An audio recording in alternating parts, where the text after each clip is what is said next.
All right, so we're just gonna go ahead and get started. So I'm first gonna give like a broad overview before we actually start doing the walkthrough. So you have time to download the file if you haven't yet. But as usual, I'm gonna do the walkthrough, and then if you have questions, feel free to ask your neighbor or raise your hand because Taryn and Alex are here to help. Okay, so far in the Excel series, we've covered basic formatting and also basic charts. And so today we're going to do data cleaning, data manipulation with formulas, and my broad idea is subject to change. But for the final 3 parts of the series, including this one and the next 2, I want to do data cleaning and then tables and all the things you can do with tables like slicers, make timelines, things like that. And then eventually we're going to make dashboards from pivot tables and pivot charts, and how pivot tables and pivot charts differ from standard tables and standard charts. Yeah, because I think that's a very useful tool for you to have like in the workspace whenever your boss asks you to run a report and you want visuals rather than just like a data spreadsheet. And so that's the end goal, and this is like part 1 of those steps. Okay, so today's lesson might be like the more boring part of that progression, but it's very necessary because, like, for one thing, before you can insert a table into Excel, you shouldn't have any blank cells and you shouldn't have any merged cells, so you need a clean data set before you can begin to do the other steps. So that's what we're going to do today. Okay. All right. Okay, so this is a spreadsheet of sales data that I just downloaded from the internet. So it's just like customers who bought various products and how much it cost, and how much revenue it brought the company, shipping information. So first of all, there's one column that I intentionally made very messy so that we could clean it. And it's this city column, so column F.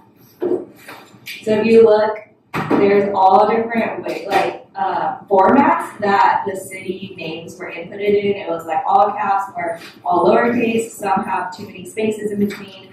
And this happens especially whenever you have like a team working on a data set and they're all inputting data, but they're not putting it in consistently. And then you need to go and clean it into a consistent format so that it can be analyzed, whether in R or other data analysis platforms.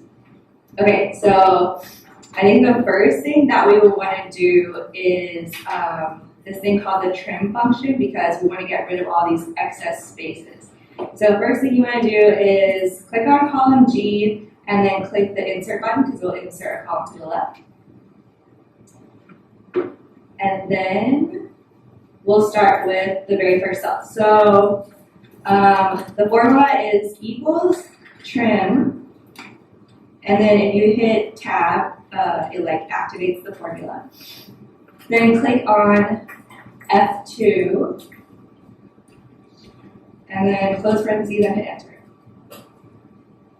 And then if you click on G2 and then click on the little square down here at the bottom, double click it, it will fix the spacing for all of column F.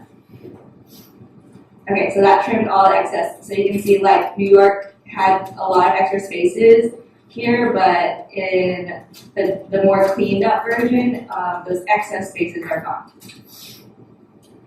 So if you want, you can title this column trim, so you remember. Okay, but then next step is you still have to clean a lot more. Okay, so again, insert a column next to G so that you can continue cleaning. And here is where it's up to you if you want all uppercase, all lowercase, uppercase. So I'll do one of each. So for all uppercase, the formula is upper, so equals upper tab select G2, close parentheses and enter. So it's all uppercase, and do the same thing, drop down, so all of them are all uppercase. And then you can title this column upper, so you remember.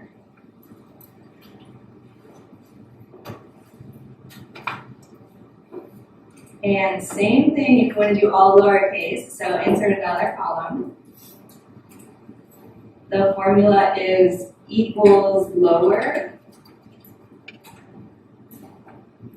Hit tab, select H2, close parentheses and enter, and do the drop down, the autofill.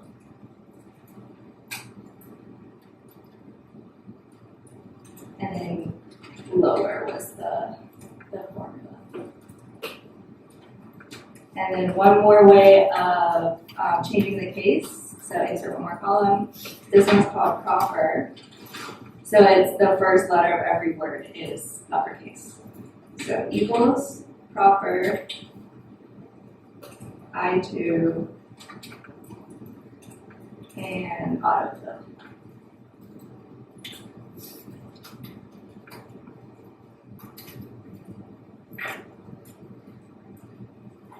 Okay, so that's like very, very basic cleaning text data. One thing to note is if you are to move this column, it would probably, and you like copy and paste it somewhere, the default is it will copy and paste the formula, so it will literally copy proper I2. So what you would want to do is, okay, let's insert one more column. And then when you select, here's a way to select all of these cells very quickly. Click on J2, then hold down, Shift and Enter. Hold down Shift, Enter, and then click the down arrow, and it will select all of those cells. Okay, so once you have all those highlighted selected, hit Control-C for copy. Then when you go over here and click on K2, you don't want to do just a basic Control-V for paste because it's going to paste formulas. You want to paste values. So if you right-click with your mouse, and on the clipboard options, you select the second one, which is paste values. Select that, because now when you click on the cell, it's literally Las Vegas, the city names, rather than the formulas. Can you do that step one more time, Gina? Yeah. Here, I'll title it paste values. Okay, so what we did was click on J2, hold down Control-Shift, and then hit the down arrow to select all of this data. And then Control-C for copy this data. And then by default, it copies and pastes the formulas, but to not do the default, right-click and then paste, and then the second option would be paste values. And then the actual values would be the ones that are pasted in. Yeah. All right, so that's basic text cleaning. Here, I'll zoom in because it's probably a little. Yeah, there's a lot of data. Okay, any questions on that so far before I move on to the next, a little more complicated steps? Okay, cool. Then from here, you can scroll over to columns T, U, V, because those are the ones we're going to play with next. Okay, so for example, there's column T is ship addresses, all the street addresses, and then U is the city that's being shipped to, and then V is the combination of the two, so the street address and the city. So what if you didn't have columns T and U and all you had was V and you wanted to split these up? but you don't want to do it manually, like go through and split all of these up by hand. There's a way you can do this. So if you select column B, go to data, and then go to text to columns. It's like the middle button.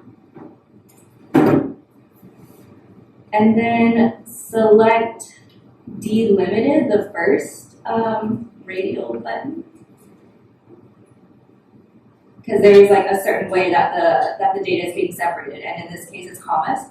So characters such as commas or tabs separate each field. So that's delimited. Then click next, and then select comma, unselect tab, because commas are what are separating our data. And you can see the preview that it's starting to separate the streets from the cities. And then click next. Everything looks good, and then click finish.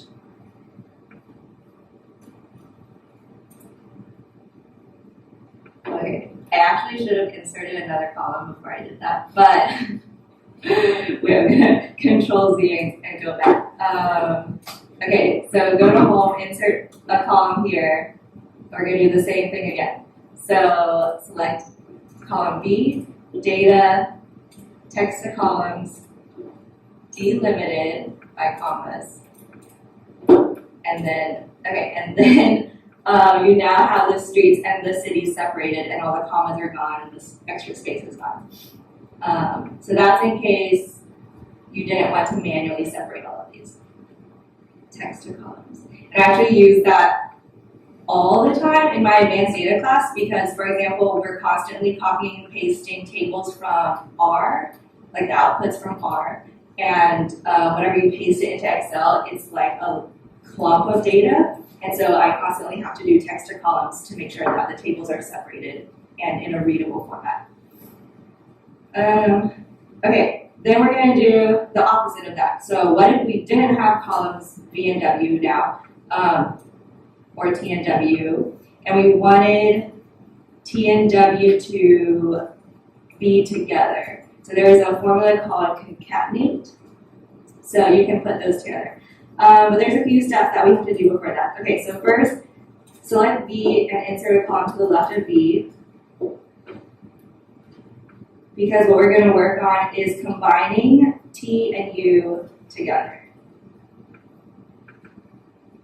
Okay, but before you combine T and U, you want a comma between all of the street addresses and the city addresses.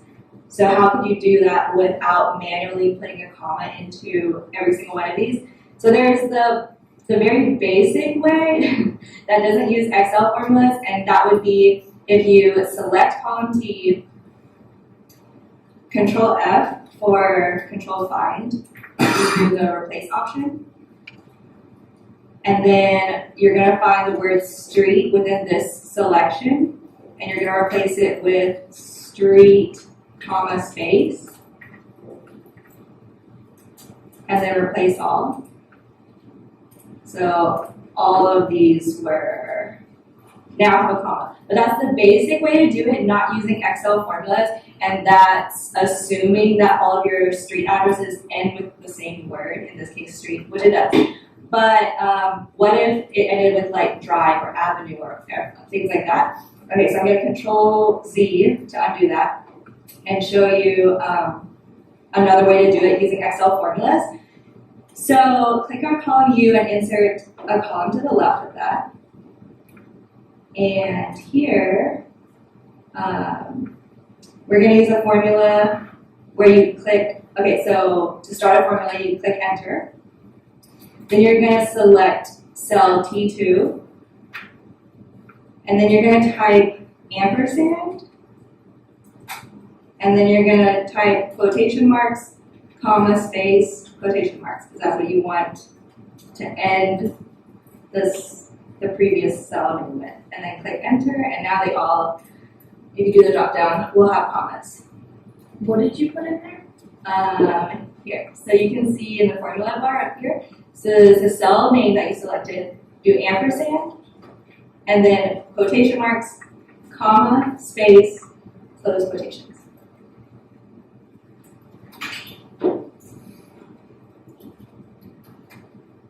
And you can technically add add anything you wanted. It doesn't have to be a comma, it could be other words. If you wanted to end the previous cell with any sort of thing, be it a comma or a new word that you want every cell to have. Yeah, because the ampersand will add that at the end. Okay, so now that we have,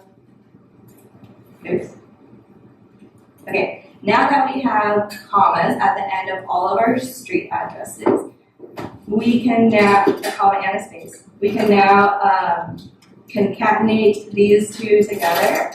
So the formula for that is, okay, so click on W2, click the enter key, and then the formula is concatenate. And then hit tab to activate that formula. So concatenate it. Excel is really good at telling you what exactly it wants whenever you select a formula. So it always has this thing at the bottom that tells you the formula name and what data, what format it wants you to enter next to finish the formula. So in this case, it wants at least 2 forms that are text. So in this case, we're going to concatenate together U2, comma, V2. And you can concatenate like a whole series of things. So you could keep on selecting cells, but in this case, we're just going to do U2 and V2, close parentheses, and click enter. And then if you make this little black bar and double click, you can auto fit your column. Okay, and then do the double click so you fill the rest of the column. So now you have all your street addresses with your city concatenated into your column. So type it here.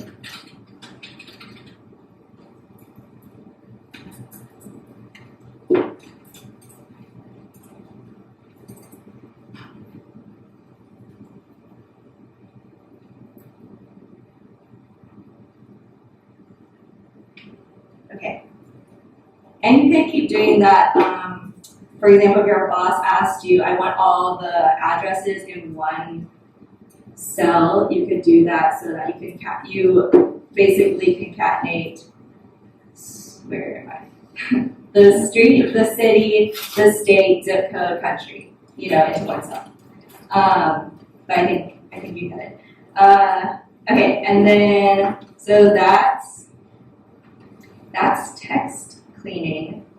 There's also one more function that I came across that I didn't realize you could do, so I'll just show you in a random part of the spreadsheet. Let's do it here. There's a formula called repeat, basically. So it's equal REPT. So it repeats a text a given number of times. So tab to select that formula, and let's just select Wisconsin. And it wants first text, and then it asks for the number of times you want it repeated. So I clicked on Z48 for Wisconsin, and then comma, and let's just say I want it repeated 8 times. Close parentheses and hit enter, and then it's going to do it over and over 8 times. I don't really know why you would want to use that, but in case you wanted to, I found that out.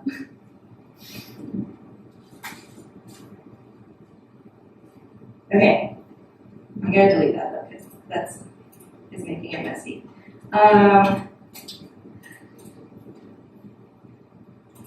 Okay, so text cleaning. Now we're going to do numeric data.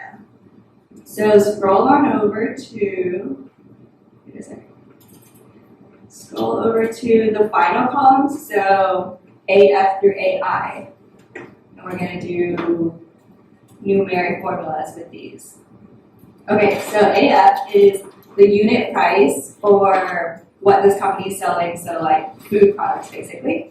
How much each of them cost, how many, like the quantity that was bought, the revenue that they made, and the shipping fee for each of those instances that someone bought something. So if your boss were to ask you for basically summary data summary statistics of this numeric data. Then the things that they would typically ask are like sum, average, median, mode, minimum, maximum. So that's what we're going to do. In this case, this doesn't necessarily fall under the umbrella of data cleaning, but they're useful functions anyway and things that you may need to report. So here, first I'm gonna freeze this row so that I can see it at all times. So if you select row 1, like just hit over the 1, and then go to View, Freeze Panes, and in the drop down you select Freeze Top Row. Then we can scroll down and it won't go away. Okay, so now numeric data. All right, so let's do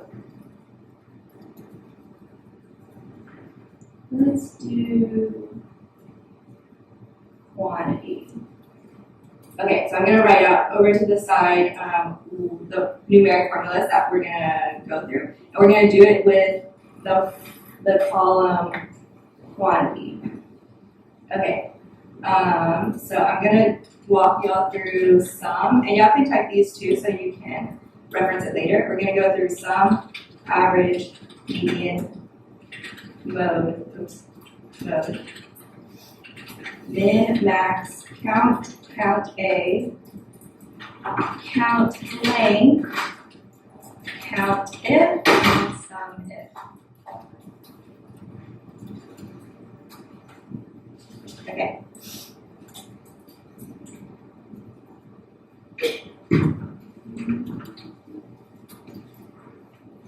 All right, so most of these are very intuitive. It's like literally the name that I typed over here. It's like equals the name here, and then the array that we're gonna be working with is the quantity column. So for sum, you would do equals sum, hit tab, and then you select, what is this, AG48 to AG2, and then hit enter.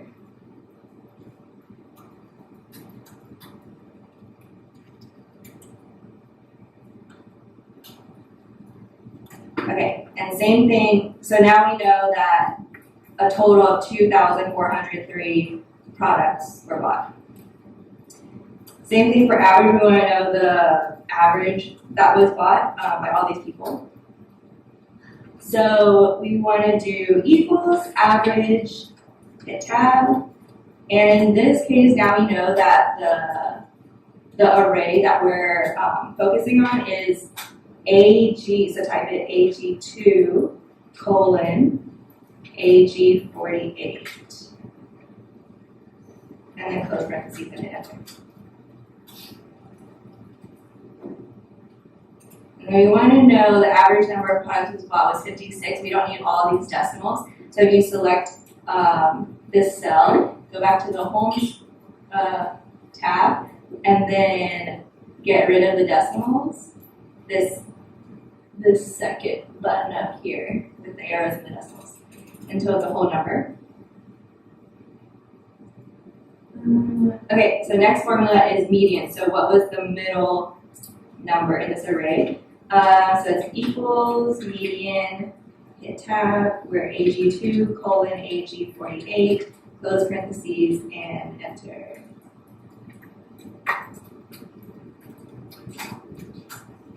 And then what was the most common occurrence of quantity? So equals mode, same thing, parentheses AG2 colon AG48, close parentheses, 49. And then min was the least number of products that was bought. So equals min, parentheses AG2 colon AG48, close parentheses, enter, and the max.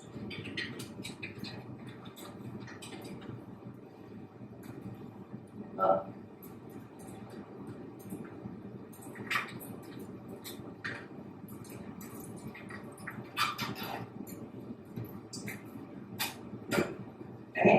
everyone get caught up on the numeric formulas because the next set of formulas are like for a hybrid of text and number data.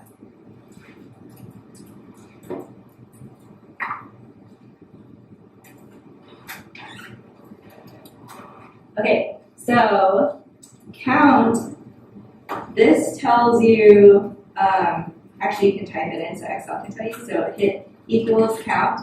So it tells you this counts the number of cells in a range that contains numbers, which is different from the sum, is not summing up all of the numbers, it's just telling you this number of cells contains a number data. So count, and we're going to do the same array, so AG2 to AG48. So 44 of our 47 cells in this column have a number in it. And then count A, so count A, it tells you the number of cells in a range that are not empty. So if it contains text or it contains number data, that's what this formula is counting. So count A for AG2 to AG48, still 44 cells because all these cells have numbers. But if we were to have a cell with text, it would count it as well. So like I added really quick some text in a random cell in our array, and it count A shows 45, whereas count by itself, which is counting just number data, only shows 44 cells with numbers. So this is useful for if you have a really giant data set and you need to know at a glance really quickly how many cells are populated with text data or number data or both. You can use count or count A, and also count blank, which we'll go into next.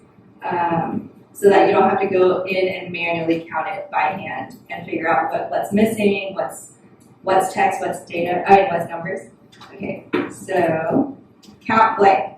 So equals count blank. This tells you the number of cells in the range that are blank. So for AG2 to AG48, we have 3. So that will be helpful, especially because knowing that the next Excel series we're going to be inserting tables and you don't want blank columns or rows for a table.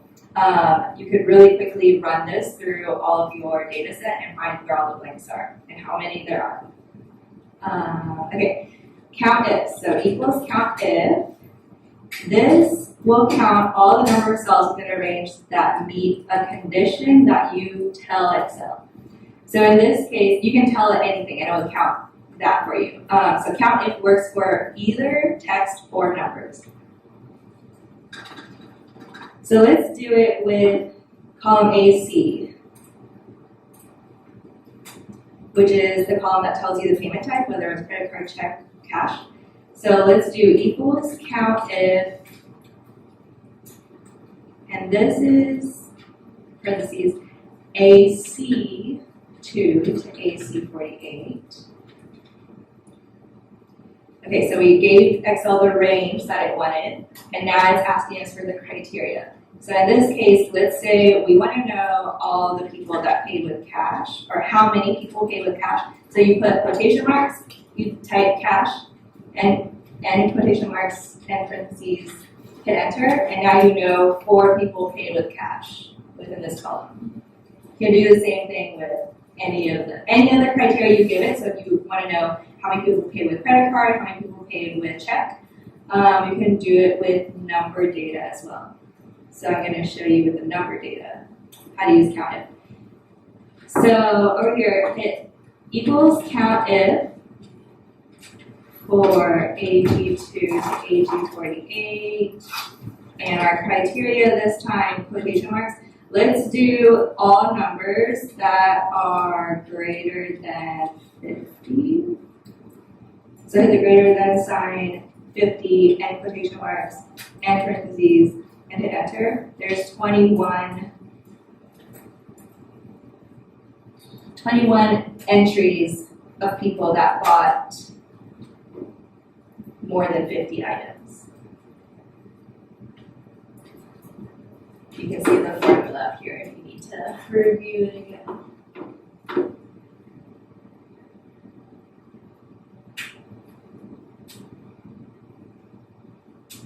Okay, so that's counted. So that's counting the number of instances of the criteria that you gave it. Sum if is very similar, but it's summing up the total. So this works with your number data. So for instance, if you wanted the total number of, here, let me think of a useful. Okay, let's do it with the revenue. Okay, so under AH, hit sum if, parentheses, AH2 to AH48, and the criteria this time would say, quotation marks,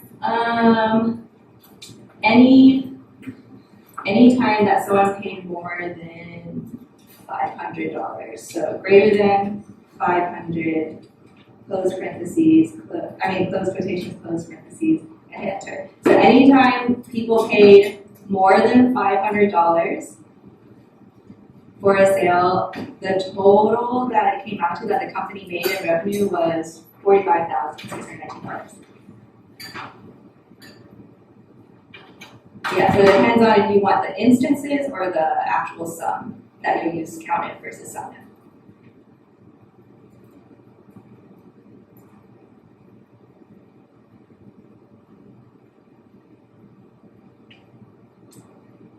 Okay, now what if you wanted all of this summary data that you just made, instead of in a vertical format, you want it in a horizontal format.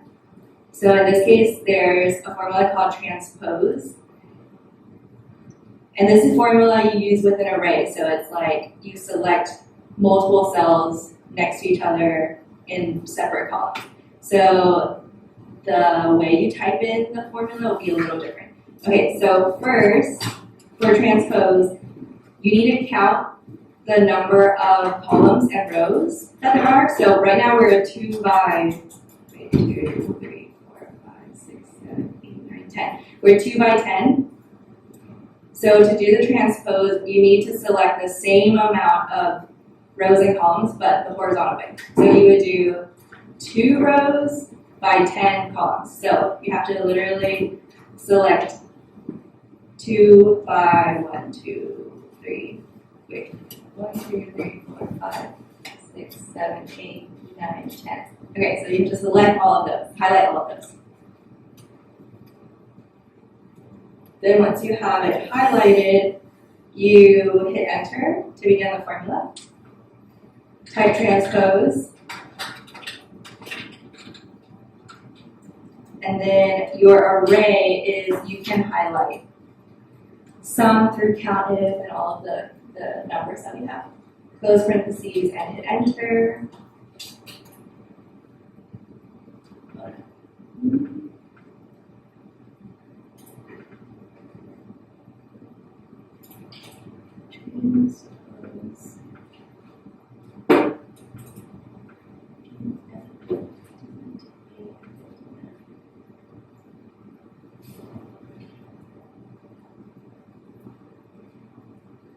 Okay, hold on.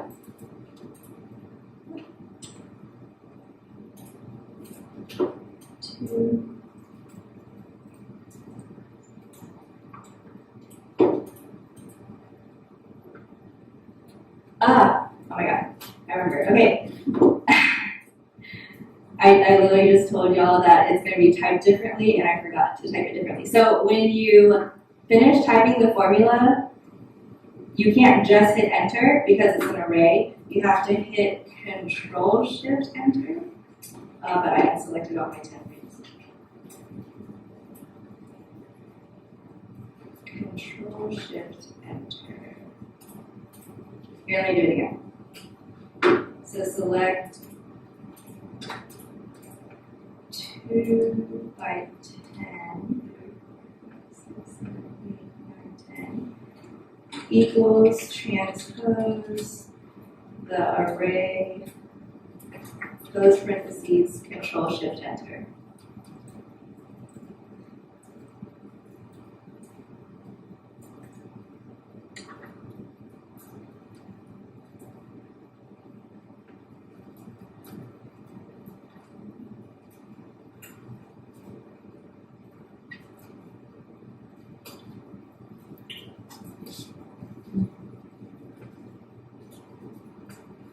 So in that case, it's helpful because you didn't have to manually flip all of this into a horizontal format, transposed it for you. Okay. I think that basically covers the formulas. Now there's a few other things you can do to manipulate the data in the way that you want it. First of all, what I found helpful was, okay, so like in this case, we found that we had 3 blank cells in this column. And what if you, like I said, you don't want blanks because you want to insert a table? What is a quick way to fill all of those blanks without actually manually typing in NA for all of those? So one way you can do it, it doesn't use a formula, but it uses another option that Excel has is, first of all, you type off to the side somewhere, or you can do it in one of the blank cells, NA, or whatever you want to fill all the blank cells with, and hit enter. Then when you select NA and you hit Control-C for copy, you go to up here, the Find and Select option drop down, and then you select the Go to Special. So select that. And then you want to go to all the blanks. So select the blanks radio button. And then hit OK. And now Excel has selected all the blanks in your workbook. Which if you wanted to fill all of those with NA, you could hit Control-V right now and all of them will fill. But I'm going to hit Control-Z because what if, in this case, we only wanted the NAs to fill in column AG or within this array. So after you have NA copied, and you know because it has the dash marks going around, select column AG and do the same thing, find and select, go to special, blanks, OK, and it only selects the blanks within the range that you told it to focus on. And then you can hit Control-V and then NAs will fill all the blanks in that column. And you can do that. You can highlight whatever parts of the data set you want NAs to fill with blanks. And then to stop the dash marks from going around and like continuing to select that cell, just hit Escape. Okay, so that would be a really fast way to clean your data and put NAs for all the blanks. To do the next step, which we'll do in part 4 of the series. Okay, so that's data cleaning, but I'm also going to go over sorting and filtering your data, and those are the last parts of today. Let me check what time it is. Okay, so for sorting your data, I'm pretty sure most of you already know the sort function basics, like A through Z or 1 through 100. But you can sort your data by more than just the values are in the cells. You can also sort it by whatever your cells have, including color. So if we scroll to column S, we're going to focus on S now. So S is the customers that bought from this company. So the names that you're shipping to. And what if, for this instance, the company highlighted in red the customer who is like angry whenever they got their orders, so they know for the future. So you have in red John Edwards. And what if they highlighted in orange the customers that are like, they really, really want to please this customer for some reason, they're rich or something. So in that case, if you have your data in color format, not just text format, you can sort by color as well. So if you select, column S, actually just highlight one of the cells in column S. Go to the sort and filter option here, and then we're going to do a custom sort. Okay, so first thing we want to sort by is what if we want to prioritize our angry customers so that we please them first. So we're going to sort by ship name. So select that from the, where is it? Oh,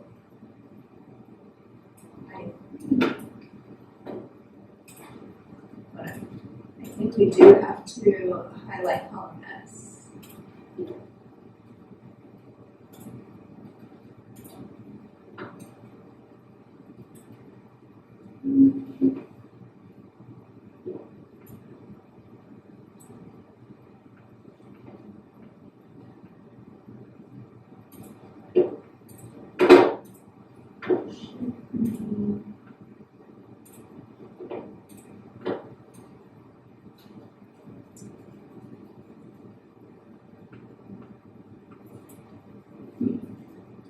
Would it work for me if I just highlighted column S and then click sort and filter, proceed with current selection, and then once you got to the special menu, it just has ship name available to sort by. I don't know if that's what you want.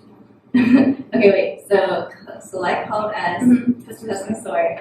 And then continue with current selection. It's weird. But that's weird, because earlier, what do I think? Earlier it let me select the whole.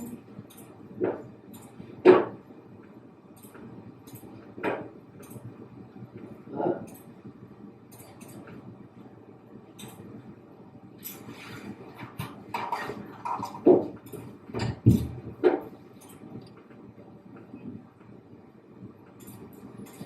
Maybe.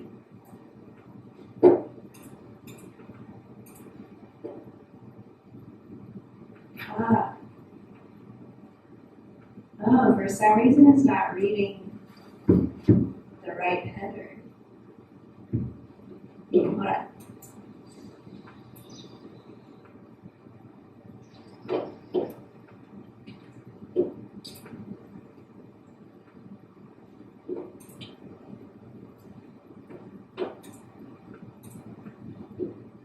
Maybe it's because the top bar is frozen. Ah, yeah. Could be.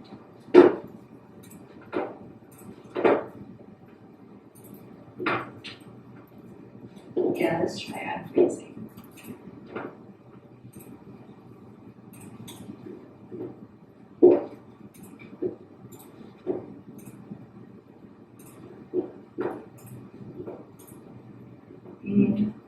No, still doing it.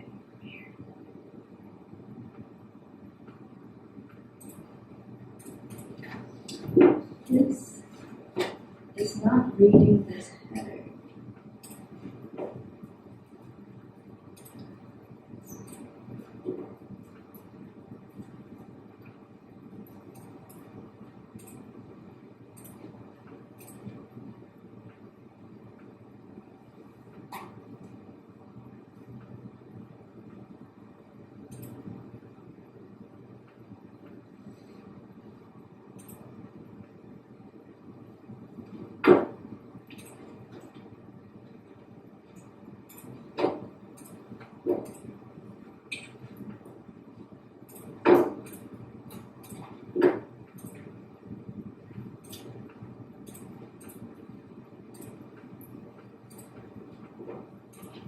Select the box, my data settings. Which box? Top right on the sort pane, on the sort menu. This? Yeah, when you go in to custom sort, and then the very top right, yeah. Oh, now. And then you should be able to do that, yeah. Ah, okay. Thank you. Yeah, no problem. Well, it didn't do that earlier, so strange. Okay. Okay, so select anywhere, column S, go to custom sort, select this box. My data has headers. Maybe my laptop is moving earlier. Oh. Oh, I did it again. Okay, for some reason this data doesn't want it. Okay, we're going to. Can you do it from there? From highlighting the top row? Because it wasn't highlighting the top row, it was just highlighting the. It's not highlighting the top two rows. You see that? When I hit. Yeah, when you go in there and you hit expand the selection, you see it doesn't have the first two rows highlighted, Huh. which is why it's not identifying it. no idea why that's happening. It's really weird. It is weird. You can manually choose your data, probably. Yeah. Let's see.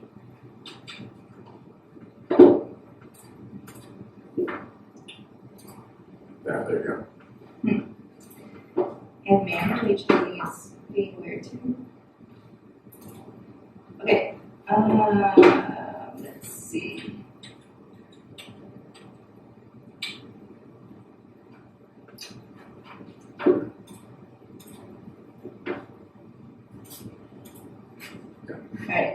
Alright, so we're going to manually select the data. To do that quickly without having to drag your mouse all over the place, select A1, your very first cell with data, hold down Control-Shift, and arrow to the right until you reach the end of your data set.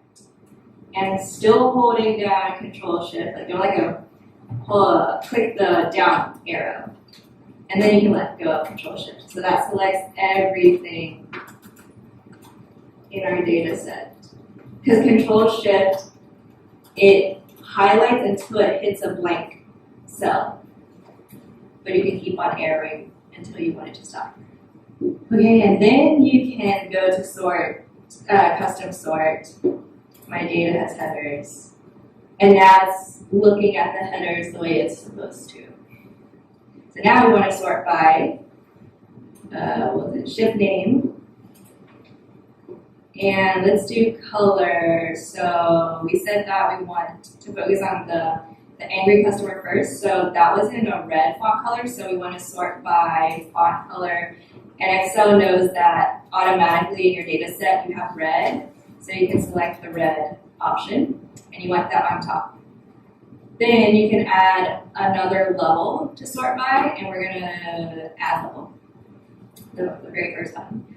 So then you're going to sort by, it's still ship name, but this time it's cell color, because we want the orange cell colors to come up next, because there are like priority customer.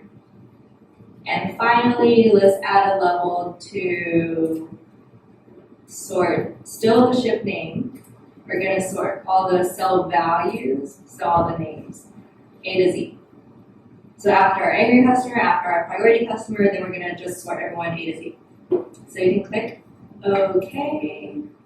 And now if you go to column S, you should see it's in the order you asked it to be in.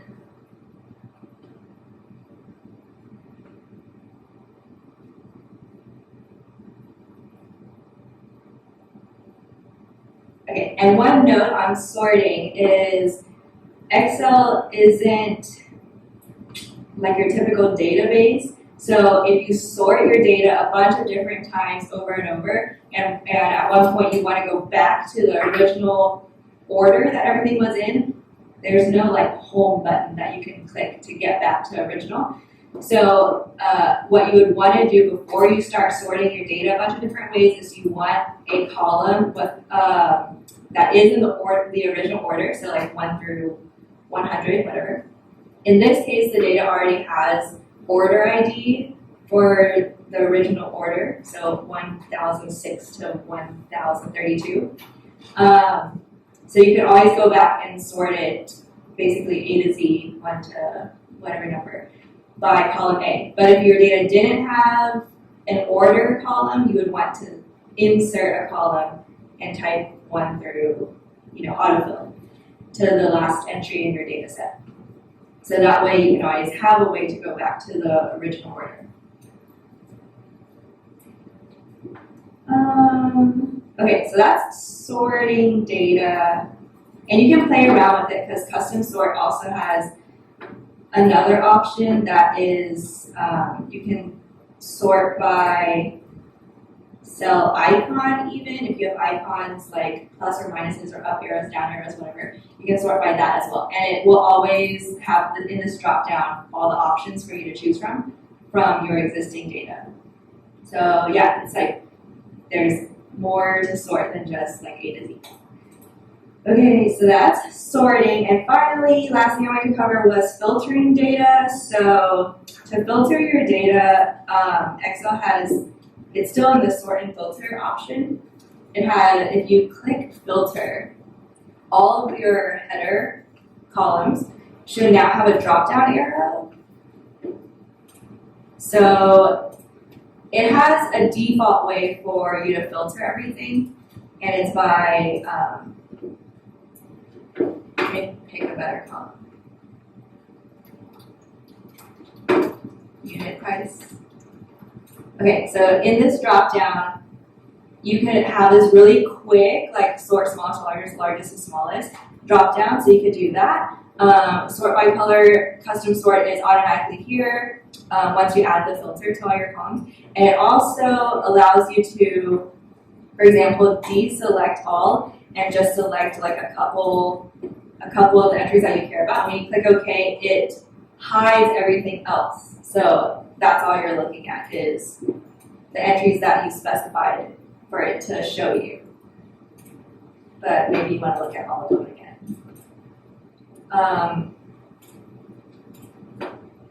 Yeah, so that's a very quick way to look at data without having to hide it all yourself, because Excel knows how to do it.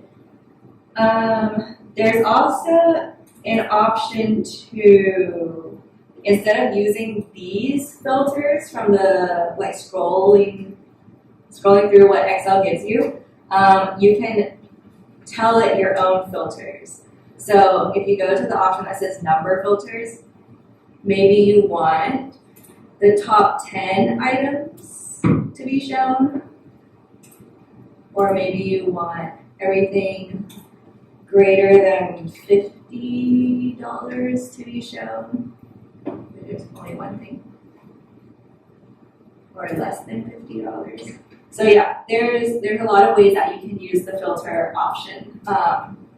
And it's not just limited to what you see right here. You can customize it yourself.